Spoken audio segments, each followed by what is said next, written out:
Hello, it's Gabrielle here from Boingboing, and I'm here on behalf of the Hastings Opportunity Area to talk to you about staff wellbeing. Today I'm going to be looking at coping skills. Coping is probably something that we think about quite a lot when we're thinking of resilience, and there are a whole range of ways that the evidence tells us will promote coping skills to help us get through when times are tough. So let's get cracking.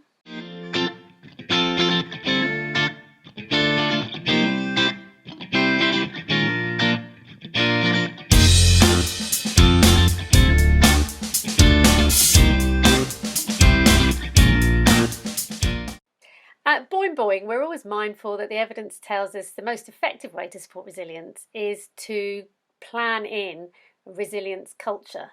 So that means that if you want to look after staff wellbeing, you need to look across the school and see how many opportunities you're providing for people to practice coping skills and tap into them. There are lots of different reasons why you might need to promote your coping skills if you work in education. Partly it's just the nature of the job, it's compressed hours, and therefore in a short period of time you have to do quite a lot of things. There are also external pressures, and ideally staff can be protected from some of the external pressures so that they can get on with the most important part of their job, which is to engage and nurture young people. But some of those pressures are very strong, and it's difficult to resist them. Another reason why you may need to practice your coping skills is there may be some personal issues going on for you which make it even harder for you to take on board the 360 attentiveness that you need when you're working in a school and all the different demands that come on you. So there are lots of different reasons why you might need to be coping. Luckily, if we look at the resilience framework, we can see that there are a range of different strategies that you could use which are evidence-based, which will promote coping skills. Why not pause the video for a moment and have a look down all these different components and consider how your school or college already promotes some of these coping skills amongst staff to help them get by. I've seen many schools come up with really successful strategies, largely because they consult with staff about the type of things that they need. So it might be having guidelines around when you send email and when you work, so that we're sort of setting the standard about, yes, there's a time when you work, but also we're not going to work at certain times as well, and not pressurising people.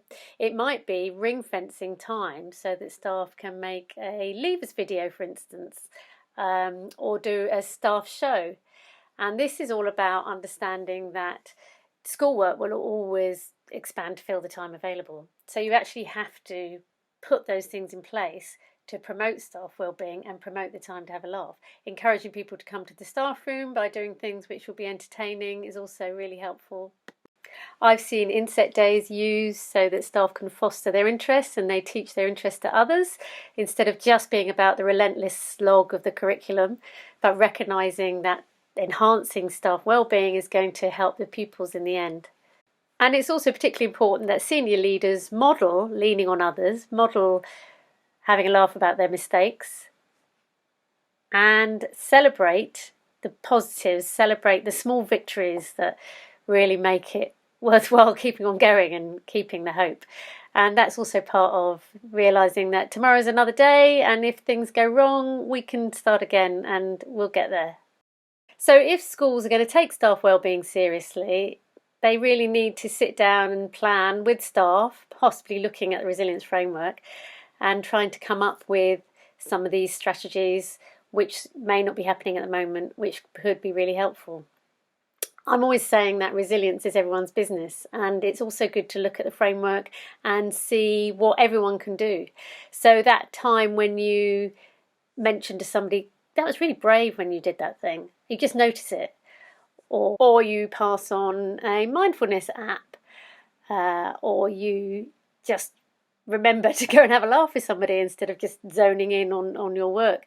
All of those things are going to help the coping skills of everyone around you and are much more powerful than you can imagine, given that they're tiny little things. And whilst creating a resilient culture in the school is the most effective, we also need to think about ourselves and have a sense of agency, that we can be in control and we can do things if we are feeling particularly low or if things are getting on top of us. So you can also use the resilience framework to look at what might need topping up for you. So it might be that you always practice being brave, but perhaps you need to be leaning on others, or perhaps you need to be talking to somebody who will tell you that tomorrow's another day instead of sitting next to the person who's a bit of a mood hoover. You could look at these things and you could think about, well, I'm going to eat this chocolate really mindfully today. I'm just going to tap into how I'm feeling. I'm going to go on the Calm app and to help me with my breathing. We know that progressive relaxation is very helpful. So that is where you just take in little parts of your body and you squeeze them. You go right through your whole body, squeeze and let go. There's a lot of evidence to suggest that can be very calming. And also, we talk about this quite a lot, but breathing exercises are really, really helpful for calming down if that's what you need to do in the moment. But it's also about giving yourself permission.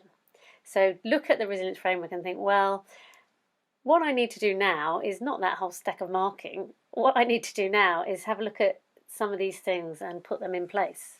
And that way you can look after yourself so that you will be thriving at school and looking forward to going to school instead of just feeling like you're just going in and when is it going to end and living for the holidays.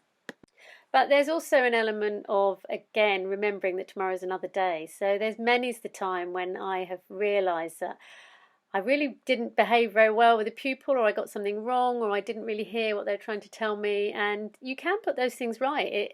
I've had very successful situations where once I had to write a letter to somebody because I'd engaged him in this, what I thought was a fantastic debate where I was sort of challenging his views, but I did it right outside the staff room where I definitely had the power in that situation. And I apologised to him, and it really built his confidence and mine and our relationship. But I've either apologised for things sometimes, or I've just made sure that I gave them that attention the next lesson. Teaching's really the art of the possible, and you can't get everything right. But if you are reflective about it and you remember that it is possible to change things, you don't need to worry about it. So as far as coping goes, yes, we do have to cope in education sometimes, and sometimes we need to draw on these skills more than others, but give yourself permission to do it. Remember that sometimes it takes some planning, and think about it as a whole school. How are we going to make sure that we provide opportunities for staff to cope when things get tough so that we can get on and educate pupils and raise the next generation?